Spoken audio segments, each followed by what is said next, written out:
Welcome to Authentic Living with Roxanne, a place where we have conscious conversations about things that really matter in our lives.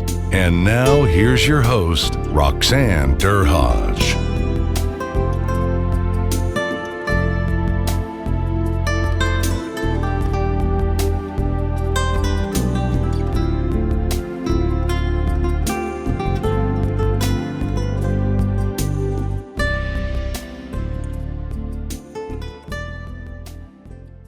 Our interview last week was so good that we decided to turn it into a two-part series.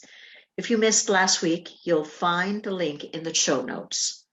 It's not mandatory that you listen, but we want to make sure that you don't miss out on this amazing conversation. Hi, everyone. It's Roxanne Derhodge. It's yet again another week, and I have another amazing guest with me, Linda Crockett. Linda attended a panel that we had not too long ago, and it was well received. And I asked Linda to come back today to speak a little bit more on her expertise, which is psychological hazards in the workplace. So Linda, thanks for coming in today. Happy to be here. Thanks for having me back. Oh, well, you know what? I always love when my guests come back and spend some more time with me. So I'm going to tell you a little bit about Linda, and we'll delve a little bit more into her background. But she's an international specialist for preventing and addressing workplace psychological hazards. And she's the founder of the Canadian Institute for Workplace Bullying Resources.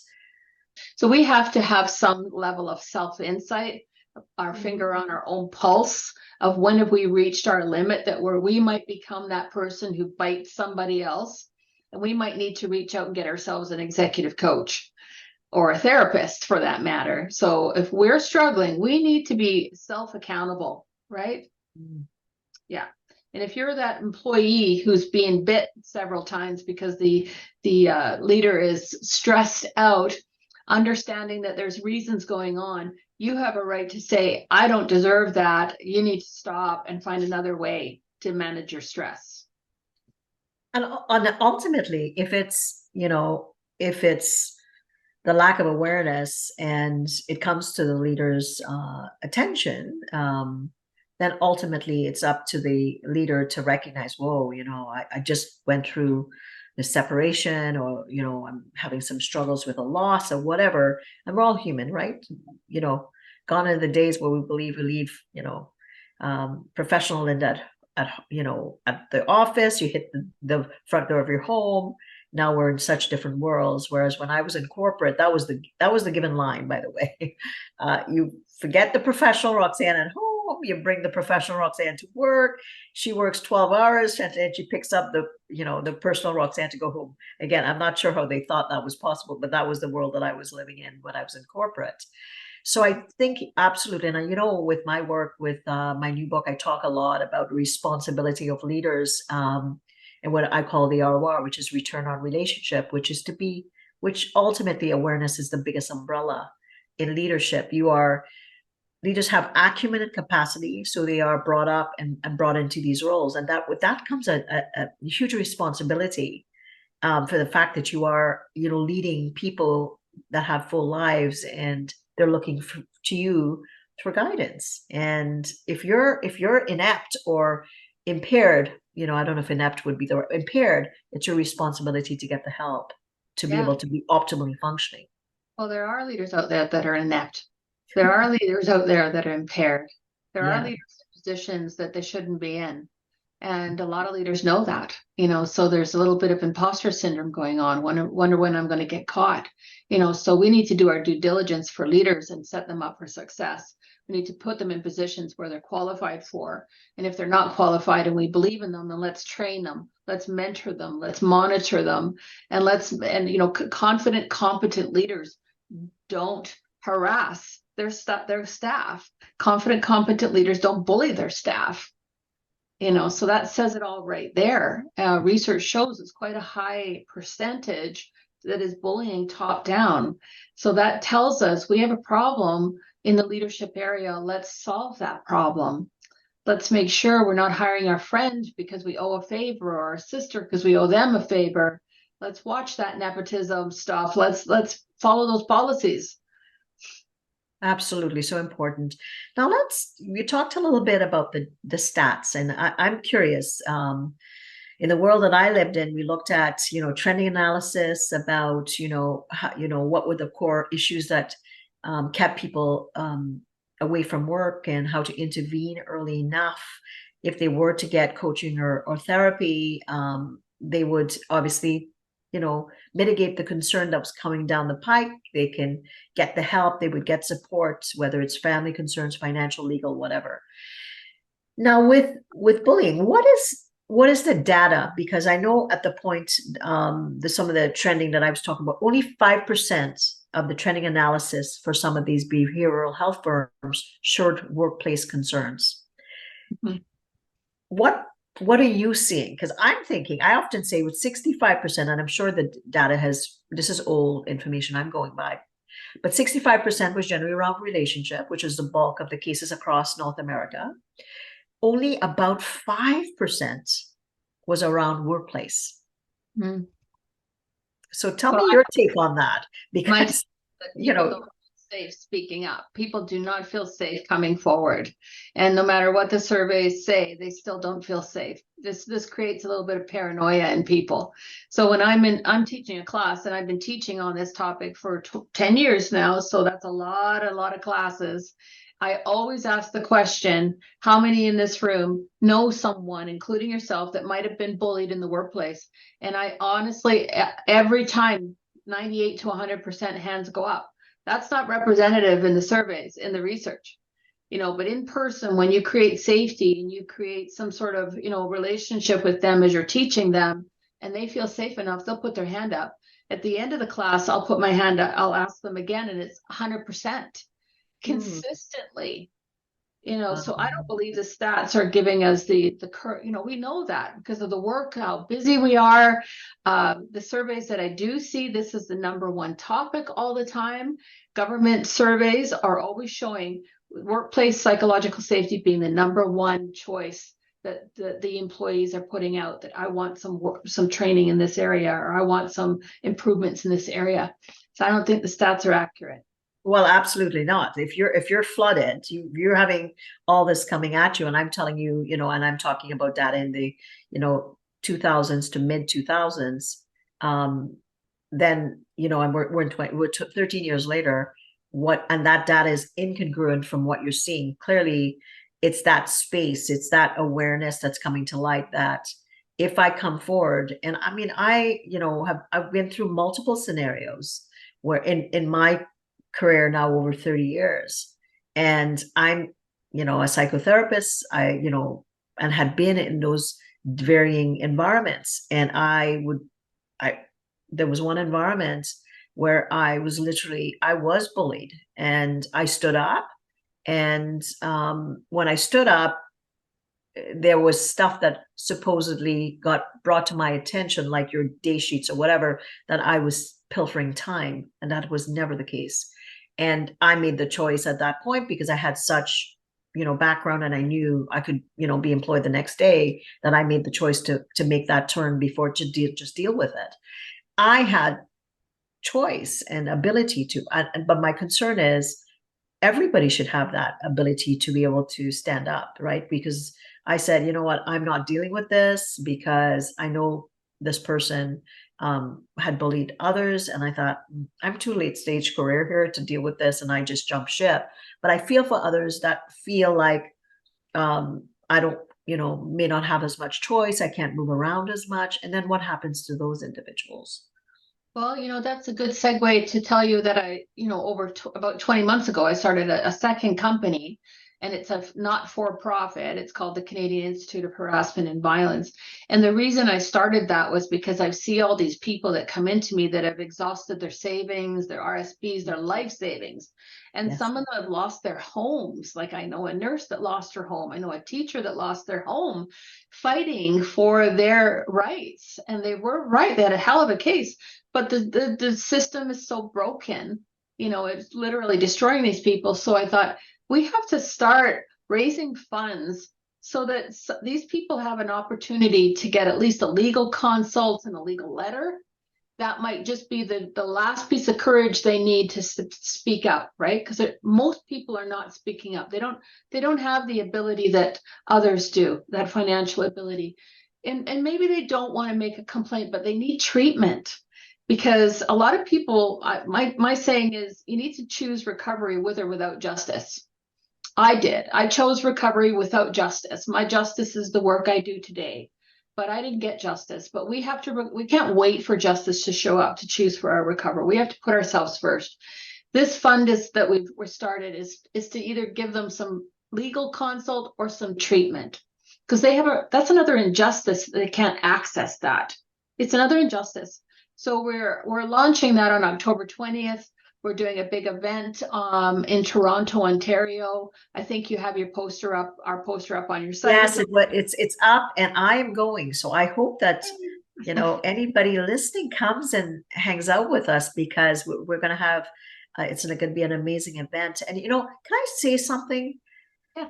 And this is an interesting fact. Now that you're making me think through the data. So this firm that I worked for, the legal consults, the only exclusion was if there was any concerns against the employer. Does that surprise you?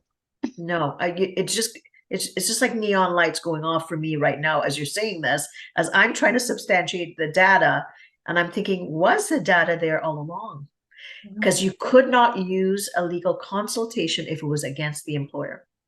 Yeah, there's a lot. So hence, we were getting skewed data then, because I remember when I was separating, I'd use them for a consultation, right? Because I wanted to find out what my basic rights were. But if that issue was against the employer, I would not have been able to use that same legal consultation.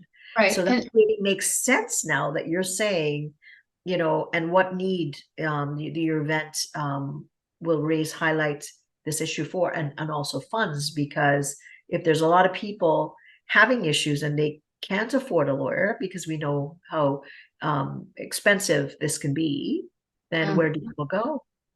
Yeah, and thankfully we're getting some lawyers and some therapists that are willing to reduce their fee for these people that we're going to help fund. So we need to get a good bucket of funds in there. But we also are developing an app, because there's nothing out there for an injured worker who's confused and fatigued and distraught and shocked to pick up a phone and go, where do I go? Who do I ask? Or what do I do? And what if they're no good? Like, what if HR is bullying me? What if my union's bullying me? What if, I forgot to mention in my mobbing group, there was a pastor too. So, it's happening in the churches too. It's just happening everywhere. So we're developing an actual app so that people can navigate these systems, these systems that are broken, that have gaps in them. We want to develop this app for these injured workers so that we can decrease their harm, because navigating the system creates more harm. Mm-hmm. We can expedite their recovery because they're making some informed decisions. We're showing them what's out there. That's another reason we're raising this fund. Like, we're 20 months into this creation. We're almost there, but we've got to pay someone now to transfer it to a phone app, because we want to be able to empower people. We want more people coming forward. We want this taken more seriously. That will shift this a little bit faster to get some. Look at what we used to do with domestic violence and sexual assault. We used to blame the victims, right? We always shamed and isolated the victims. We've come a long way. We've got services. We've got commercials on TVs, commercials on the buses. We've got really good programs and grants for those now. We're doing better. We're not shaming and blaming the victim, but we're still doing this to the targets of workplace bullying and workplace harassment.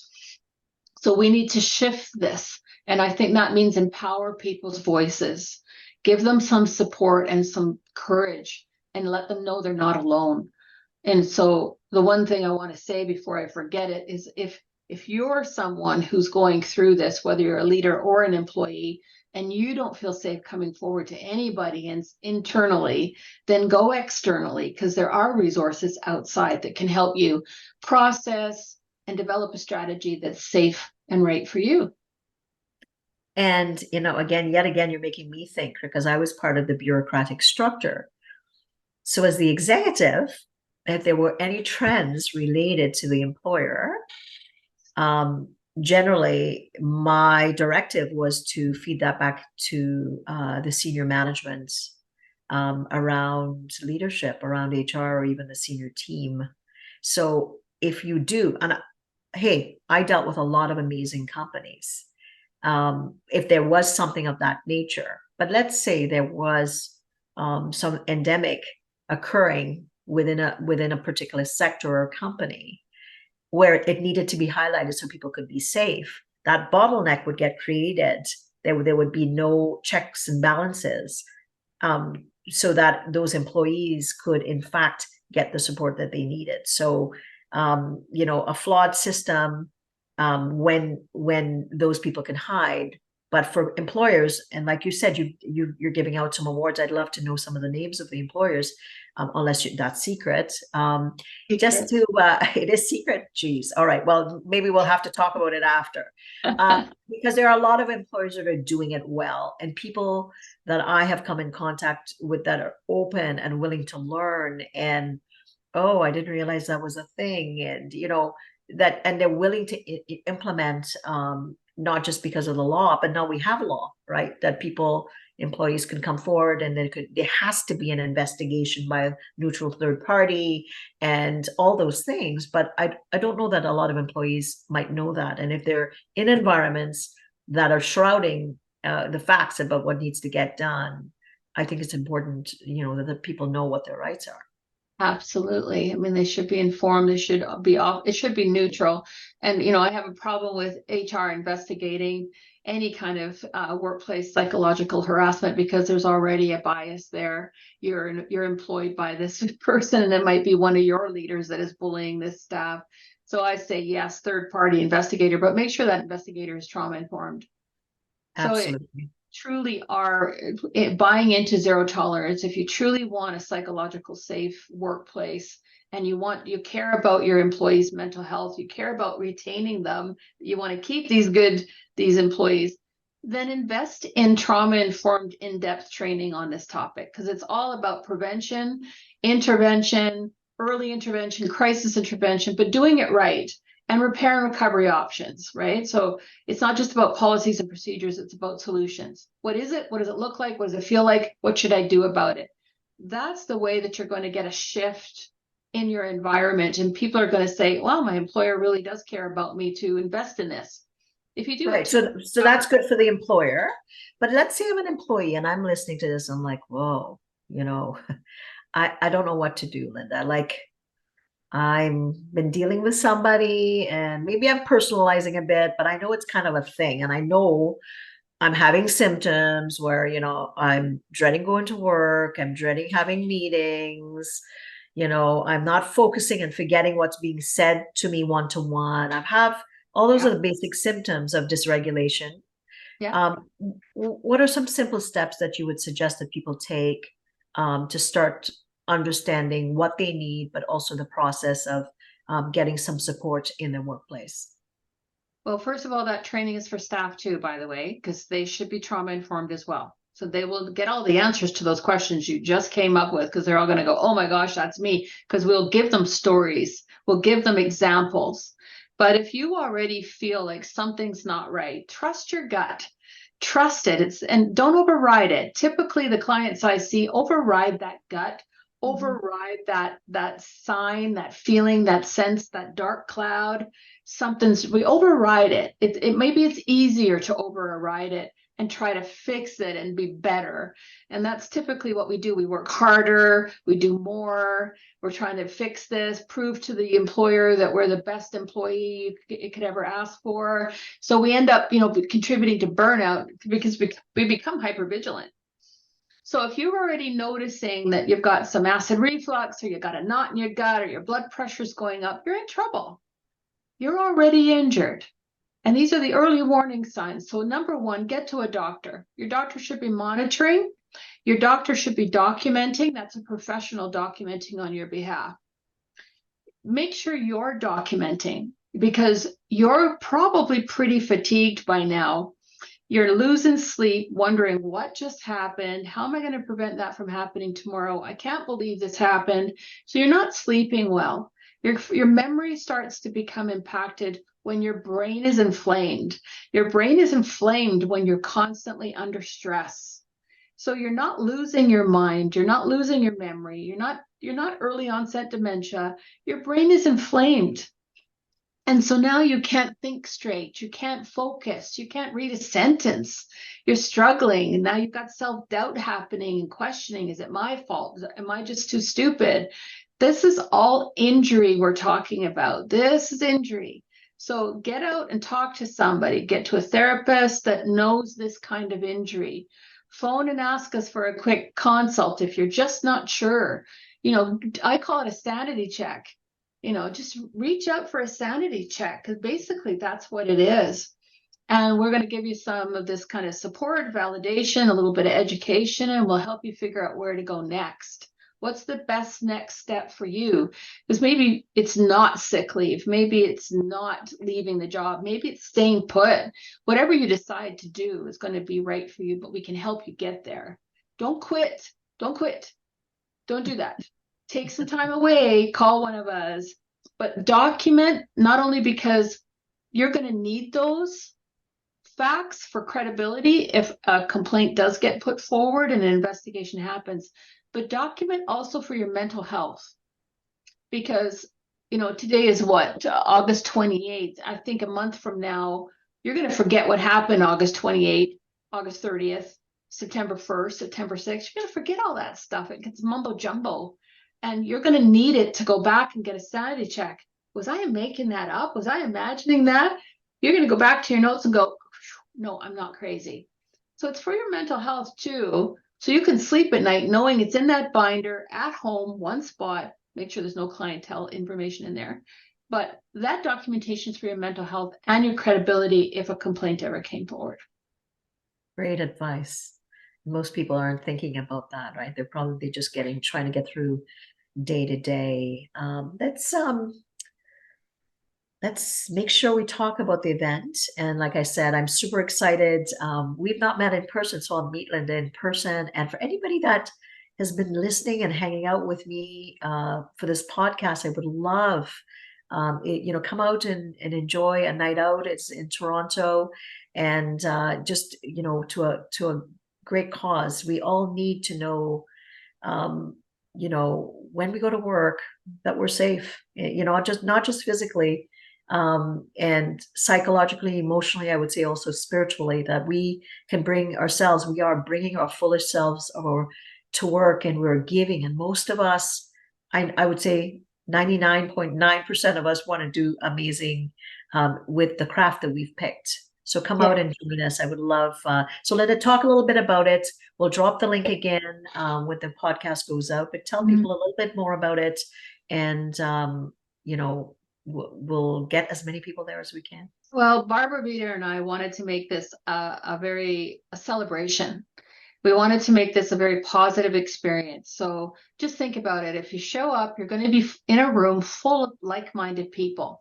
You're going to be in a room full of people who want to support psychological safety. So whether you're a leader, if you show up, we know what you represent. If you're a target you've been there, we know this matters to you. So everyone in that room, just think of that energy right there. We're going to be dancing because it's been a while since we've had some fun. We're going to be playing ping pong for those of us who like to play ping pong and have a good laugh and be a little bit competitive. But you're going to be networking. You're going to meet people from all over Canada, because it's not just Ontario or Toronto. We're all coming from different provinces. You're going to network.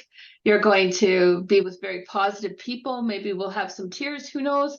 But we're going to celebrate. So your ticket is going to be partly a donation. It's going to include a drink. It's going to include really good nibbles all night long. We have musicians, we have a band, we have a DJ. How can you do better? So we are hoping people we're doing a silent auction as well. Everything's being donated to this fund. We do hope organizations will consider donating a good fee for us, help us out, get us so we can get that app done, and we can help other employees. Amazing. anybody's been out there, has been through it, please pay it forward. Of course. And like you said, almost 100% of people in your training say that they've been through some form or know someone. So amazing talk today, Linda. So for everyone, what am I taking away? I think that we, as employers or peers, we have duty to make sure that everyone is well at work, whatever that format is, whether you have virtual employees or consultants like I do and that work for me. I also have duty as the leader to ensure that I am using my awareness to set the stage for what I'm expecting from others. And also when they're having tough times to also create the safety of cocoon so that they can also come to you as the leader. So that takes gentleness and kindness, but it starts with us as the leader. And like I talk about in my book, Return on Relationships, it starts from the top. And you made a comment that on LinkedIn that you said the fish rots from the head, and it's so true. We are the leaders. We are the leadership. We set the tone and the tempo, and it's our duty to be able to make sure that people can feel that they can bring themselves to work and be able to do their craft. So thank you again for coming, Linda. I look forward to meeting you in October. And for everyone, come and hang out with us if you can in October. And with my new book, Return on Relationships, you can get it on Amazon or go to my website at roxannedurhodge.com/book, and all the information is there. Take care, everyone, and we'll chat with you next week. Thanks for tuning in to Authentic Living with Roxanne, creating the space for positive, healthy change. Roxanne is a keynote speaker, psychotherapist, and coach. To work with Roxanne, visit roxannedurhodge.com/blueprint. We'll see you next time on Authentic Living with Roxanne.